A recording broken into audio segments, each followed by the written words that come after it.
Hello everyone, आज है 26 फरवरी और आज इस वीडियो में हम बात करेंगे सुज़लॉन एनर्जी के बारे में। ₹8.5 के आसपास सुज़लॉन एनर्जी का शेयर ट्रेड कर रहा है। तकरीबन 3 साढ़े 3% की तेज़ी हमने फ्राइडे को यहाँ पर देखी। और देखा जाए तो कंपनी काफ़ी मुश्किल दौर से गुजर भी रही है और शेयर प्राइस में भी गिरावट देखने को मिली। हालांकि सेक्टर बहुत ही अच्छा है इनका, ग्रीन एनर्जी वाला सेक्टर है, विंड एनर्जी वाला सेक्टर है इनका। लेकिन फिर भी कुछ खास अच्छा परफॉर्म नहीं हुआ है क्योंकि कर्जा बहुत ज़्यादा था इनके ऊपर।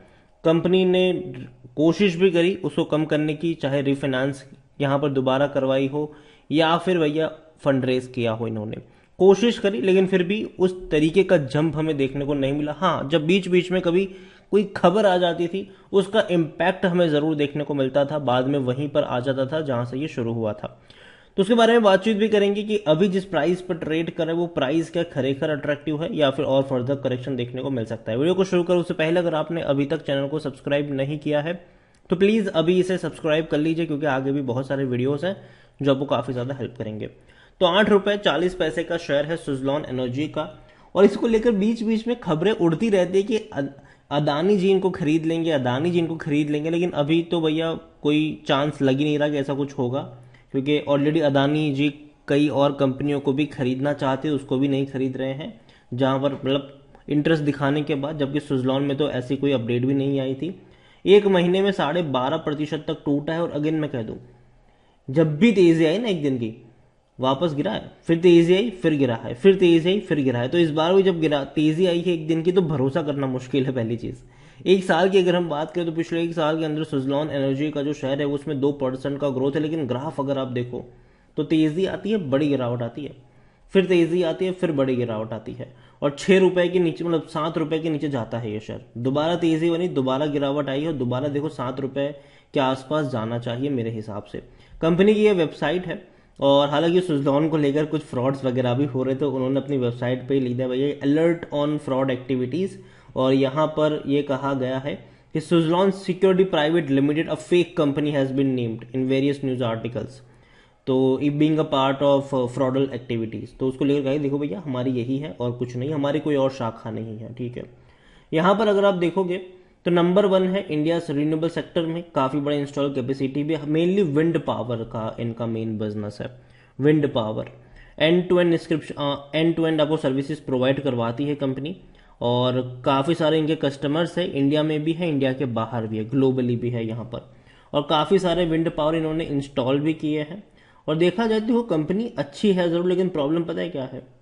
प्रॉब्लम यही है कि भाई साहब कंपनी जो है वो लॉस मेकिंग कंपनी है। इसके अलावा देखो बीच बीच में प्रॉफिट दिखा देती है, ठीक है, लेकिन बीच बीच में लॉस भी दिखाती है। इसके अलावा इनके ऊपर डेट भी बहुत सारा है और डेट को चुकाने के लिए भी इनको रिफाइनेंस करना पड़ा था बीच बीच में। तो दिक्कत है कंपनी को लेकर। सुजलॉन देखा जाए तो एक मिड कैप कंपनी है, ये 8,300 करोड़ का मार्केट कैप है। वॉल्यूम काफी बड़े देखने को मिले थे। फ्राइडे को 2,80,00,000 के बीएससी में थे, एनएससी में देखो तो 5,70,00,000, काफी बड़ी क्वांटिटी में शेयर ट्रेड होते हमें नजर भी आए। दिसंबर क्वार्टर में प्रॉफिट था 78 करोड़ का मुनाफा कमाया था, और जो इनका रेवेन्यू था वो 1,455 करोड़ था। देखने में लगता है कि यार अच्छा तो है, लेकिन इनके रेवेन्यू कम हो रहे हैं।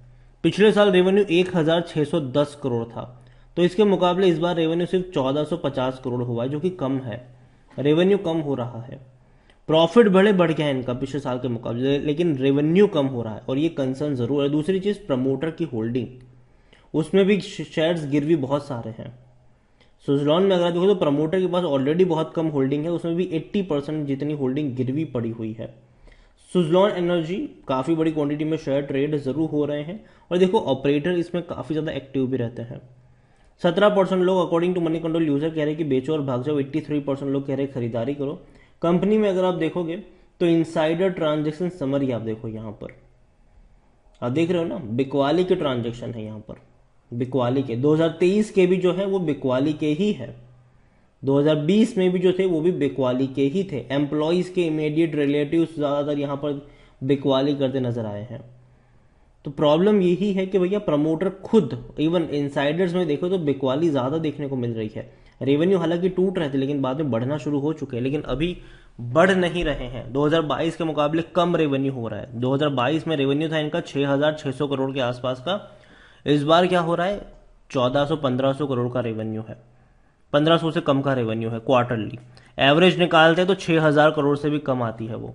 और ये एक कंसर्न है यहाँ पर कि भैया इनके रेवेन्यू बढ़ते रहने चाहिए। जहां तक बात है इनके प्रॉफिट्स की, तो प्रॉफिट में अगर आप देखोगे तो लॉस था 2022 में 165 करोड़ के आसपास का। अभी प्रॉफिट जरूर हो रहा है, लेकिन ये कहना कि प्रॉफिट में आ जाएगा ये थोड़ी सी दिक्कत, मतलब ये थोड़ी सी जल्दबाजी होगी। यहाँ पर अगर आप देखो तो लंबे समय तक कंपनी लॉस में रही है। बीच में कुछ क्वार्टर, अभी हाल फिलहाल में कुछ लास्ट क्वार्टर में प्रॉफिट दिखाया जरूर है, लेकिन ये प्रॉफिट आने वाले कुछ क्वार्टर्स तक और ज़्यादा देखने को मिले तो सही है। कंपनी का अगर हम बात करें तो भैया कोई भी एनालिस्ट यहाँ पर अपनी राय नहीं दे रहा है सुज़लॉन को लेकर, और जनरली कोई नहीं देगा। कोई बड़ा फंड हाउस भी जो है वो भी टारगेट नहीं देगा यहाँ पर। यहाँ पर अगर आप देखोगे तो प्रमोटर के पास बहुत कम है, 14.50% की होल्डिंग है, बहुत कम होल्डिंग है ये। उनमें से भी 11.70% गिरवी है। म्यूचुअल फंड के पास 0.22% की होल्डिंग है, 5.61% डोमेस्टिक इंस्टीट्यूशन के पास है, 7.65% एफआईएल्स के पास है। रिटेल्स और अदर्स की कुल मिलाकर 72.02% की होल्डिंग है, जिनमें से रिटेल इन्वेस्टर्स 26.67% की होल्डिंग लेकर बैठे हैं। देखिए ओवरऑल सुज़लॉन को लेकर मैं इतना कहूँगा कि हाँ, कंपनी जो है वो एक मोमेंट बेस्ड कंपनी है, मोमेंटम बेस्ड कंपनी है। यहाँ पर कोई अच्छी खबर आती है भाग जाता है, ठीक है। और हर साल एक खबर उड़ती है और वो अदानी को लेकर आती है कि भाई अदानी जी खरीद सकते हैं, अदानी जी यहाँ पर खरीद सकते हैं। अदानी जी इनके क्लाइंट जरूर है, ठीक है, अदानी ग्रीन जो है वो इनका क्लाइंट है, लेकिन इनको खरीदेंगे कि नहीं ये कहना अभी मुश्किल है। हालांकि अभी का जो सिनारियो है अदानी ग्रुप का, उसको देख के मुझे नहीं लगता कि खरीदने की वो कोशिश भी करेंगे या फिर सोच भी रहे होंगे हाल फिलहाल में सुज़लॉन में, क्योंकि खुद की कंपनी दिक्कतों में है और खुद पैसा जुटा रहे हैं अभी के वक्त में। सुज़लॉन मेरे हिसाब से अगर मैं इसका ग्राफ देख रहा हूँ पिछले एक महीने का, तो वो जो ग्राफ है वो लगातार नीचे की तरफ ज़्यादा नजर आ रहा है। और एक दिन की तेज़ी पर भरोसा करना मुश्किल है, इवन 2 दिन की तेज़ी पर भी भरोसा करना मुश्किल है। एक डिसाइसिव सपोर्ट बनना ज़रूरी है, और जब तक वो नहीं बनेगा तब तक मुझे लगता है कि जल्दबाजी मत करना यहाँ पर खरीदारी को लेकर। कंपनी मुझे लगता है कि अभी शायद थोड़ा सा और फर्दर करेक्शन दिखा सकती है, और जो लेवल मैं यहाँ पर देख रहा हूँ वो 7 रुपये के आसपास का लेवल है। अगर 7 रुपये के आसपास के लेवल के आसपास ये मिल जाता है या फिर नज़र आता है तो हम थोड़ा बहुत सोच सकते हैं खरीदारी करने को लेकर, लेकिन अभी के लिए मुझे थोड़ा सा ही महंगा लग रहा है, तो जल्दबाजी मत करना खरीदारी में यहाँ पर। और सुज़लॉन एनर्जी के अलावा एक और कंपनी है और वो है ऊर्जा ग्लोबल। 8 रुपए का ये शेयर है, और अगर आप चाहते हैं कि मैं ऊर्जा ग्लोबल के ऊपर भी एक वीडियो बनाऊं तो कमेंट में ऊर्जा ग्लोबल लिखिएगा। जितनी ज्यादा कमेंट आएगी उतना जल्दी वीडियो आएगा। वीडियो को यहीं पे एंड करूंगा। पसंद आया हो तो लाइक करो, शेयर करें।